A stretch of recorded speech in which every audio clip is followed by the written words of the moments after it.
you've had a fantastic half term and you've been able to get outside and enjoy the sunshine. I hope you've done lots of activities and had lots and lots of fun.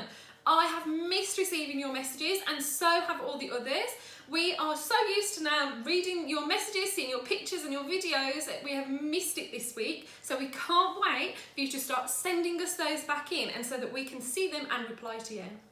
Now, our home learning this week, the first thing is maths, and this is telling the time. Now, I know that we find this really tricky sometimes, but that's why we need to practice it, okay? The more we practice it during our everyday lives, the easier it becomes and the more natural we become at telling the time. So to help us practice this skill, I have asked for you to, at different points in the day, have a look at what time it is and write it down. So this could be when you have your breakfast, could be when you start or finish home learning, when you went in the garden, it could be when you go on a bike ride, when you went for a walk. All of these things, it could be absolutely anything, okay? You're going to read the time and write it down.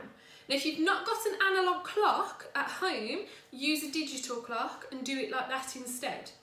Now, when you've done all that, so during the day or over a few days, write all these times down. When you've got a list of these times, you're then going to go and draw the times. So you're going to draw your clock and draw the hands on that show the time that you wrote down.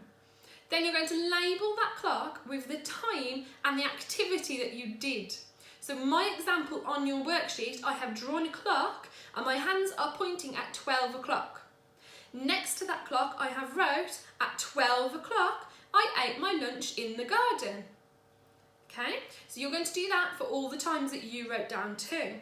For an extra challenge, anyone out there that wants to do one, when you've done that, if you want to then write it in a digital version, so show me what it would look like on a digital clock, which is something like on your mobile phone or on your iPad, your television, things like that, then write that next to it too. But that's just a little challenge for those who want to do that.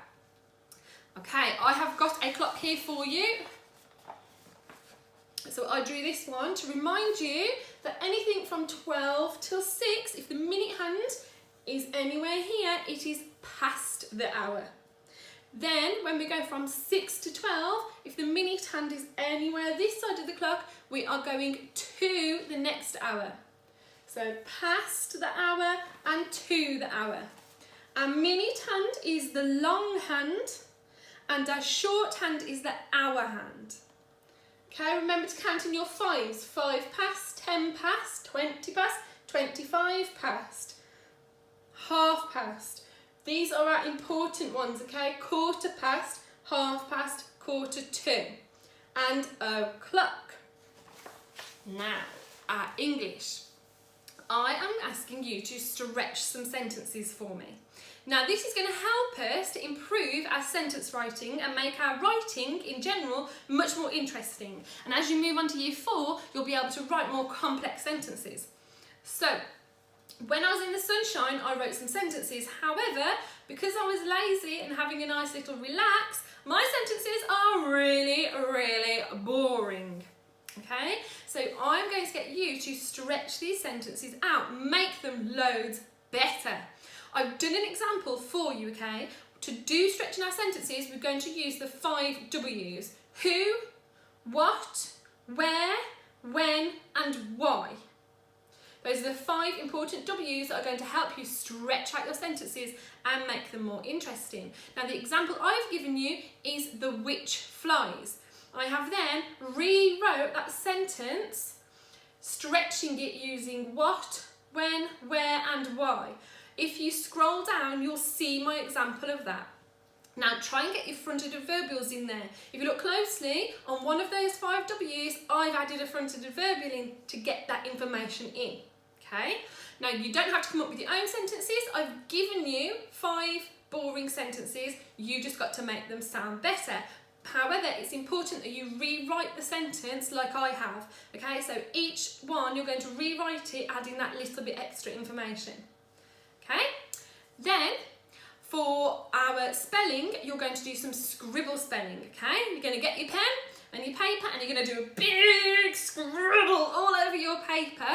Once you've done that, you're going to fill all the sections of your scribbling with common exception words. So you're going to choose a common exception word. Now I've attached a sheet that's got the year 3 and 4 common exception words on there. Choose any that you like and you're going to fill the little gaps in with those words. There's an example on your sheet for you to see how to go about doing that. I have then put on some history. Now we were learning about the Anglo-Saxons when we were at school. So I have put on there a sheet which has got some runes. Now that's the writing that they used in those times. And it has got all our letters underneath it. I'd really like for you to use those to try and write your own name in runes. And then if you fancy it, could you write a secret message using runes, and we'll try and decipher what that message says. Okay, I've also put on there some PE. Now you'll recognise this straight away, it's Cosmic Kids. I've put a link on there to their YouTube channel, and on there is lots of different types of yoga and activities like that. There's different ones like relaxation, there's high energy ones, lots of different ones. So choose one that suits your mood or what you want to do and have a go at those. We love those in school. You all get fully involved in it, so I can't wait to see some of the videos maybe or pictures of you having a go at that at home. Maybe even get your adults to have a go. Okay, get them on the floor and doing some yoga with us. You know how we love to do it. Get them involved and show them how much fun it can be too.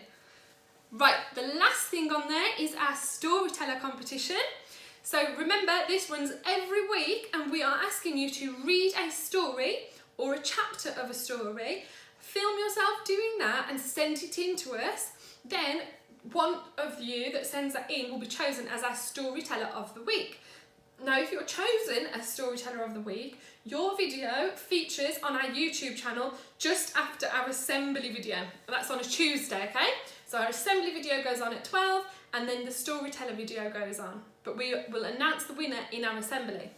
Now make sure you are sending us all these pictures of you and what you've been doing and any home learning that you get onto to year3parents@eastparkacademy.com. If you do that, you will be in chance of winning our Star or Learner of the Week. So it's really important that you get on and send us those in. There's also TT Rockstars. Don't forget to keep on having a go at that, okay?